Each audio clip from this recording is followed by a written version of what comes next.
ఏమని ప్రార్థన చేస్తున్నాడు దావీదు సొలొమోను గురించి? నా కుమారుడైన సొలొమోను నీ ఆజ్ఞలను నీ శాసనములను నీ కట్టడలను గైకొనుచు అన్నిటిని అనుసరించినట్లును నేను కట్టదలచిన ఈ ఆలయమును కట్టించున్నట్లును అతనికి నిర్దోషమైన హృదయము. చూడండి ఏమని అడుగుతున్నాడండి? అయ్యా నా కుమారునికి నిర్దోషమైన హృదయమును దయచేయము. ఏం ప్రార్థిస్తున్నాడు?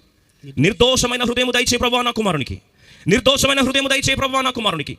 నీ పూర్ణ మనసుతో నీ ఆలయం కట్టడానికి నిన్ను ప్రేమించే మనసు దయచే ప్రభువా. నీ మందిరాన్ని ఇష్టపడే మనసు దయచే ప్రభువా. అయ్యా నిన్ను సేవించే మనసు దయచే ప్రభువా. రోజు మన ప్రార్థన మన పిల్లల గురించి ఏమై ఉండాలి? అయ్యా నా పిల్లలకు నిర్దోషమైన మనస్సు దయచేయము. ఎందుకంటే ఈ దినాల్లో మన ప్రార్థన అలా ఉండదు. ప్రభువా నా కొడుకు ఎలా ఉండాలంటే, నా కొడుకు నా కూతురు ఎలా ఉండాలంటే, ఈ ప్రాంతం మొత్తంలో వానంత చాణక్యుడు ఉండకూడదు. మన భాషలో వాడంత కంత్రి ఉండాలి. వాడు లౌక్యం తెలుసుకోవాలి. ఎలా ఎవరిని ఎట్లా ముంచాలో వాడు నేర్చుకోవాలి. ఇలాంటి ప్రార్థన చేస్తాం. తెలివితేటలు దయచే ప్రభువా. ఈ లోకంలో ఎలా బ్రతకాలో వాడికి నేర్పించి ప్రభువా అని ప్రార్థన చేస్తాం. కానీ దావీదు ఏమని ప్రార్థన చేశారు తెలుసా? ప్రభువా నా కుమారునికి నిర్దోషమైన మనసు దయచే ప్రభువా. ఒక మాట, మనసు బాగుంటే మనిషి బాగుంటాడు. అయ్యా నా పిల్లలకు మంచి మనసు దయచే ప్రభువా అని ప్రార్థన చేశారు ఎప్పుడైనా? ప్రభువా నా పిల్లోడు బాగా చదువుకోవాలి ప్రభువా.